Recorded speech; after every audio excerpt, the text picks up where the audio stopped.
মুমিনের 5টি গুণ সম্পর্কে আলোচনা করেছি। কয়টি গুণ বলেন? 5টি গুণ।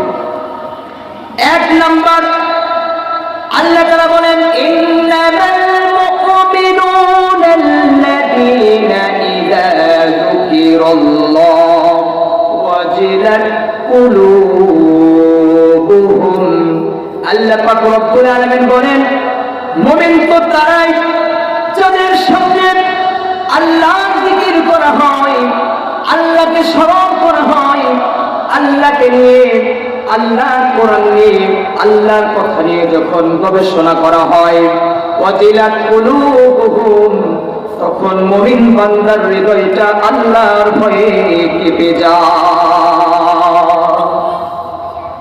তার মানে বুঝে গেল মুমিন বান্দার 1 নাম্বার গুণ হইল যখনই তার কাছে আল্লাহর কোরআনকে তেলাওয়াত করা হবে, আল্লাহর জিকির করা হবে, আল্লাহকে নিয়ে, আল্লাহর কথা নিয়ে যখন আলোচনা করা হবে, তখন আল্লাহর ভয়ে ওই মুমিন বান্দার হৃদয়টা কেঁপে উঠবে। বলেন না সুবহানাল্লাহ।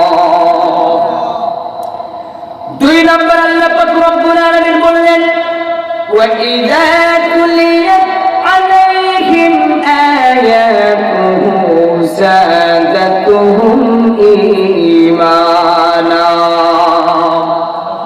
প্রকৃত মুমিন বান্দার 2 নাম্বার গুণ হলো ওই মুমিনের সামনে যখন কোরআনকে তেলাওয়াত করা হবে, যাদাতুহুম ঈমানা, তখন ওই মুমিনের ঈমানটা বৃদ্ধি হয়ে যাবে। বলেন না সুবহানাল্লাহ।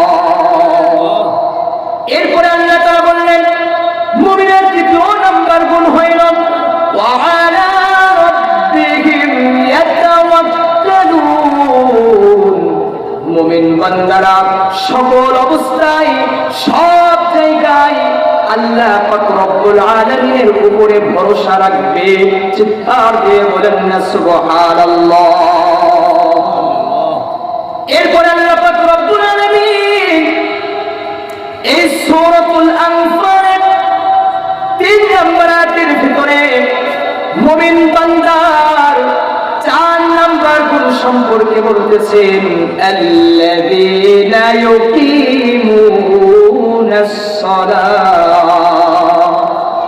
মুমিন বান্দা যে ব্যক্তি হবে ওই ব্যক্তি 5 ওয়াক্ত নামাজ জামাতের সাথে আদায় করবে। বলেন না সুবহানাল্লাহ। 5 নাম্বার যে গুণটি মুমিন বান্দার, আল্লাহ তাআলা বলতেছেন ওয়া মিম্মা রাযাকনাহুম ইউনফিকুন। আল্লাহ তাআলা তাকে যা দান করেছেন, যেই নিয়ামত দান করেছেন, ওই নিয়ামত থেকে সে ব্যক্তি আল্লাহর জন্য খরচ করবে। চিৎকার দিয়ে বলেন না সুবহানাল্লাহ। তাহলে এই 2টি আয়াত থেকে বোঝা গেল যে মুমিন বান্দার গুণ কয়টি? বলেন 5টি। কয়টি? এই 5টি গুণ যদি অর্জন করতে পারে, এই 5টি গুণে যদি গুণান্বিত হতে পারে, আল্লাহ পাক রব্বুল আলামিন বলতেছেন উলাইকা হুমুল মুমিনুনা হাক্কান। এই 5টি গুণ যে ব্যক্তি অর্জন করতে পারবে ওই ব্যক্তি প্রকৃত মুমিন হয়ে যাবে। বলেন না সুবহানাল্লাহ। আর প্রকৃত মুমিন যখন হবে ওই ব্যক্তির 3টি পুরস্কার। 1 নম্বর হইল লাহুম দারাজাতুন ইনদা রাব্বিহিম, তাদের প্রভুর পক্ষ থেকে স্পেশাল মর্যাদা আল্লাহ পাক রব্বুল আলামিন মর্তবা দরজা তাকে দান করবে।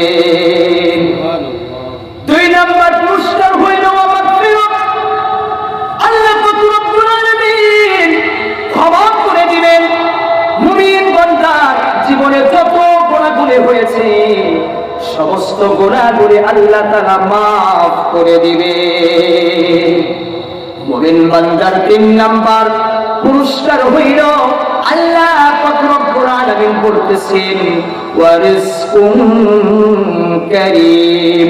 আল্লাহ পাক রব্বুল আলামিন মুমিন বান্দাদেরকে সম্মানজনক রিজিক দান করবেন। বলেন না সুবহানাল্লাহ। তাহলে বুঝা গেল যে মুমিন বান্দাদেরকে এই 5টি গুণে গুণান্বিত হতে হবে। আর যখন এই 5টি গুণে গুণান্বিত হবে তখন সে প্রকৃত মুমিন হবে। আর প্রকৃত মুমিন হলে আল্লাহ তাআলা তাকে 3টি পুরস্কার দান করবেন, বলেন না সুবহানাল্লাহ। ও আমার মুসলমান ভাইরা, মুমিন হতে হলে সব ধরনের গুনাহ থেকে বেঁচে থাকতে হবে। কেননা যদি গুনাহ করা হয় তাহলে নেকিগুলো নষ্ট হয়ে যাবে, ধ্বংস হয়ে যাবে। এই জন্য ইবাদত বন্দেগী করার সাথে সাথে আমাদেরকে আল্লাহর ভয়ে আল্লাহর জন্য সব ধরনের গুনাহ থেকে নিজেকে বিরত রাখতে হবে। ও আমার মুসলমান ভাইরা, সহিহ মুসলিমের 163 নম্বর হাদিস, عن أبي هريرة رضي الله عنه قال, হযরত আবু হুরায়রা রাদিয়াল্লাহু তাআলা হইতে বর্ণিত তিনি বলেন, قال رسول الله صلى الله عليه وسلم, রাসূল করিম সাল্লাল্লাহু আলাইহি ওয়াসাল্লাম বলেছেন, ইজতানিবুস সাবআল মুবিকাত, ও আমার উম্মতেরা তোমরা 7টি ধ্বংসকারী কাজ থেকে নিজেকে বিরত রাখো। সুবহানাল্লাহ বলে। 7টি ধ্বংসকারী কাজ কি কি? এরা ইয়া রাসূলুল্লাহ, রাসূল করিম সাল্লাল্লাহু আলাইহি ওয়াসাল্লামকে জিজ্ঞেস করা হলো, ওগো আল্লাহর হাবিব, ওই 7টি ধ্বংসকারী কাজ কি কি? ওই 7টি ধ্বংসকারী গুনাহ কি কি আমাদেরকে বলে দিন, তাহলে আমরা ওই গুনাহ থেকে নিজেকে বিরত রাখতে পারবো।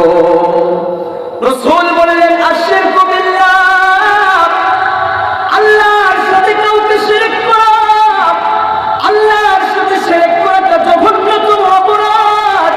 ও আমার মুসলমান ভাইরা, এই শিরক সম্পর্কে আল্লাহ পাক রব্বুল আলামিন সূরা লুকমানের ভিতরে সুন্দরভাবে বলে দিয়েছেন। আল্লাহ পাক রব্বুল আলামিন লুকমান আলাইহিস সালাতু ওয়াস সালামের উপদেশগুলিকে এই সূরা লুকমানের ভিতরে সুন্দরভাবে বর্ণনা করে দিয়েছে। লুকমান আলাইহিস সালাতু ওয়াস সালাম তিনি নবী ছিলেন নাকি আল্লাহর ওলি ছিলেন, এ ব্যাপারে ইখতিলাফ আছে। তবে লুকমান আলাইহিস সালাতু ওয়াস সালাম তিনি তার সন্তানকে গুরুত্বপূর্ণ কিছু নসিহত করেছিলেন। এই নসিহতগুলি এত গুরুত্বপূর্ণ, আল্লাহ পাক রব্বুল আলামিন আমাদের জন্য কোরআনের ভিতরে নাযিল করে দিয়েছেন, বলেন না সুবহানাল্লাহ। এই জন্য আল্লাহ পাক রব্বুল আলামিন বলেন, ওয়া ইয ক্বালা লুকমানু লিবনিহি ওয়া হুয়া ইয়াইদুহু ইয়া বুনাইয়া লা তুশরিক বিল্লাহ।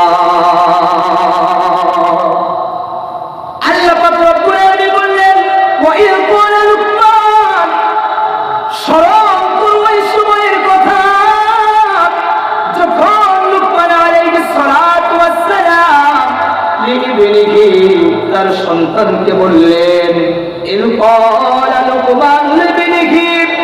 তার সন্তানকে বললেন, ইয়া বুনাইয়া লা তুশরিক বিল্লাহ, হে আমার সন্তান তুমি আল্লাহর সাথে কাউকে শিরক করো না। এর কারণ কি? আল্লাহ তাআলা বললেন, ইন্নাশ শিরকা লাযুলমুন আযীম। লুকমান আলাইহিস সালাতু ওয়াস সালাম তার সন্তানকে বললেন, ওই কথাটি আল্লাহ তাআলা আমাদেরকে বলতেছেন। লুকমান আলাইহিস সালাতু ওয়াস সালাম তার সন্তানকে বললেন, ইন্নাশ শিরকা লাযুলমুন আযীম, নিশ্চয় শিরকটা মহাপাপ, অনেক বড় অপরাধ। সুতরাং এই গুনাহ থেকে আমাদেরকে বেঁচে থাকতে হবে। আল্লাহ পাক রব্বুল আলামিন এই শিরকের গুনাহ থেকে আমাদেরকে বেঁচে থাকার জন্য বলেছেন। রাসূল করিম সাল্লাল্লাহু আলাইহি ওয়াসাল্লাম শিরক থেকে আমাদের নিজেদেরকে বিরত থাকার জন্য বলেছে। শুধু তাই নয়, একজন ব্যক্তি যদি আল্লাহর সাথে সাক্ষাৎ করতে চায়, একজন ব্যক্তি যদি আল্লাহর সাথে দেখা করতে চায় তাহলে তাকে বিশেষ করে 4টি কাজ করতে হবে। কয়টি কাজ বলেন? 4টি কাজ। 2টি কাজ আল্লাহ পাক রব্বুল আলামিন সূরাতুল কাহফের শেষ আয়াতের ভিতরে বলেছেন, ফালাউ কানা ইয়ারজু লিকা রাব্বিহি ফালইআমাল আমালান সালিহা ওয়ালা ইউশরিক বিইবাদাতি রাব্বিহি আহাদা। আল্লাহর সাথে সাক্ষাৎ করতে যদি কেউ চায় তাকেও শিরকের গুনাহ থেকে বেঁচে থাকতে হবে। কারণ আল্লাহ পাক রব্বুল আলামিন সূরাতুল কাহফের শেষ আয়াতের ভিতরে বলছেন, ফালাউ কানা ইয়ারজু লিকা রাব্বিক, কেউ যদি তার প্রভুর সাথে সাক্ষাৎ করতে চায় তাহলে তার প্রথম নাম্বার করণীয় হলো ফালইআমাল আমালান সালিহা, ওই ব্যক্তিকে ভালো কাজ করতে হবে, সওয়াবের কাজ করতে হবে। ওয়ালা ইউশরিক বিইবাদাতি রাব্বিহি আহাদা, এবং 2 নাম্বার কাজ হইল আল্লাহর সাথে কাউকে শিরক করা যাবে না। তাহলে এই আয়াত থেকে আমরা বুঝতে পারলাম আল্লাহর সাথে সাক্ষাৎ করতে হলে নেকির কাজ করতে হবে, ভালো কাজ করতে হবে, সাথে সাথে আল্লাহর সাথে কাউকে অংশীদার শিরক করা যাবে। আর 2টি করণীয় সম্পর্কে সহিহ বুখারীর 554 নম্বর হাদিসের মধ্যে রাসূল বলে গেছেন, আন জারির ইবনে আব্দুল্লাহ রাদিয়াল্লাহু আনহু قال, হযরত জারির ইবনে আব্দুল্লাহ রাদিয়াল্লাহু তাআলা হইতে বর্ণিত, তিনি বলেন, একবার আমরা রাসূল করিম সাল্লাল্লাহু আলাইহি ওয়াসাল্লামের সঙ্গে রাতের বেলায় বসেছিলাম। রাসূল করিম সাল্লাল্লাহু আলাইহি ওয়াসাল্লাম রাতের বেলায় পূর্ণিমার চাঁদের দিকে তাকিয়ে পূর্ণিমার চাঁদ দেখার পরে আমাদেরকে বললেন, ও আমার সাহাবীরা, তোমরা পূর্ণিমার চাঁদকে যেভাবে দেখতে পাচ্ছ অচিরেই তোমরা আল্লাহকে ওইভাবে দেখতে পাবে। বলেন না সুবহানাল্লাহ।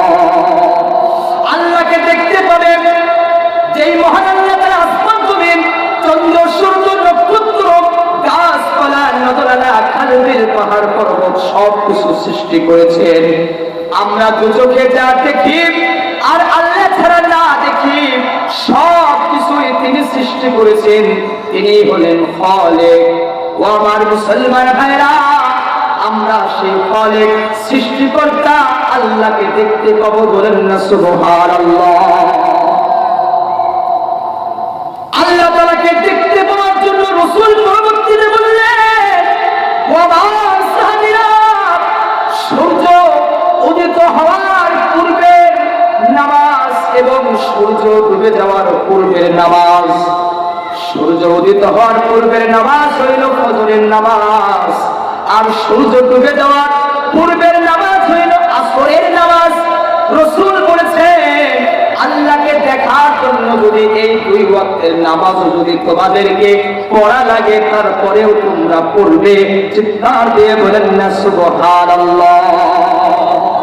তার মানে কি আর 3 ওয়াক্তের নামাজ পড়তে হবে না? অবশ্যই হবে। 3 ওয়াক্ত নামাজ তো পড়তেই হবে। সাথে ফজর এবং আসরের কথা রাসূল স্পেশালি এই হাদিসের মধ্যে বর্ণনা করেছেন। বলেন না সুবহানাল্লাহ।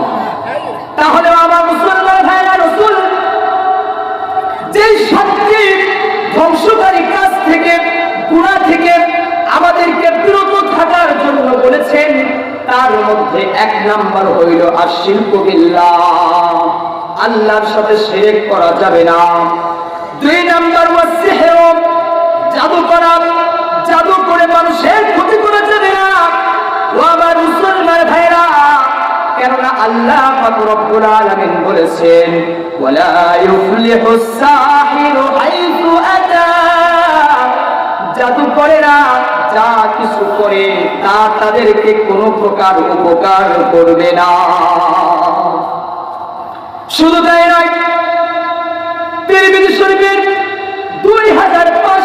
16 নম্বর হাদিস হযরত ইবনে আব্বাস রাদিয়াল্লাহু তাআলা আনহু হতে বর্ণিত, তিনি বলেন, একবার আমি রাসূল করিম সাল্লাল্লাহু আলাইহি ওয়াসাল্লামের সঙ্গে ছিলাম। রাসূল করিম সাল্লাল্লাহু আলাইহি ওয়াসাল্লাম বললেন, ইয়া গুলাম ইন্নী উআল্লিমুকা কালিমাতিন। হে ইবনে আব্বাস রাদিয়াল্লাহু তাআলা আনহু, আমি তোমাকে কয়েকটি কথা শিখিয়ে দিই। সেই কথাগুলি হলো, তুমি যদি আল্লাহর আদেশ নিষেধকে রক্ষা করো, আল্লাহ তাআলাও তোমাকে রক্ষা করবে। এরপরে রাসূল বললেন, হে ইবনে আব্বাস, তুমি যদি আল্লাহর ইজ্জতকে রক্ষা করো, আল্লাহর ইজ্জতের যদি তুমি হেফাজত করো, তাহলে আল্লাহ পাক রব্বুল আলামিনকে তুমি তোমার কাছে পাবে। বলেন না সুবহানাল্লাহ। এরপরে রাসূল বললেন, হে ইবনে আব্বাস, যদি তোমার কোনো কিছুর প্রয়োজন হয়, তাহলে তুমি আল্লাহর কাছে চাইবে। যদি তুমি প্রার্থনা করতে চাও, আল্লাহর কাছে প্রার্থনা করবে। এরপরে রাসূল বললেন, হে ইবনে আব্বাস, আমার সমস্ত উম্মতরা যদি একত্রিত হয়ে তোমার উপকার করতে চায়, অতটুকুই উপকার করতে পারবে যতটুকু উপকার আল্লাহ তাআলা তোমার জন্য লিখে রেখেছেন। রাসূল বললেন, আমার সমস্ত উম্মত ঐক্যবদ্ধ হয়ে তোমার যদি কোনো ক্ষতি করতে চায়, ওই পরিমাণ ক্ষতি করতে পারবে যতটুকু ক্ষতি আল্লাহ তাআলা তোমার জন্য লিখে রেখেছে। ও আমার মুসলমান ভাইরা, বুঝে গেল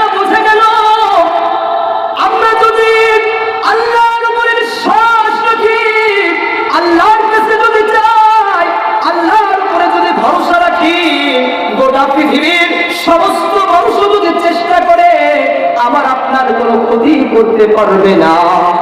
আবার যদি সবাই মিলে আমার আপনার উপকার করতে চায়, তারপরেও উপকার করতে পারবে না যদি আল্লাহ তাআলা না চায়। কথা বলেন ঠিক কিনা?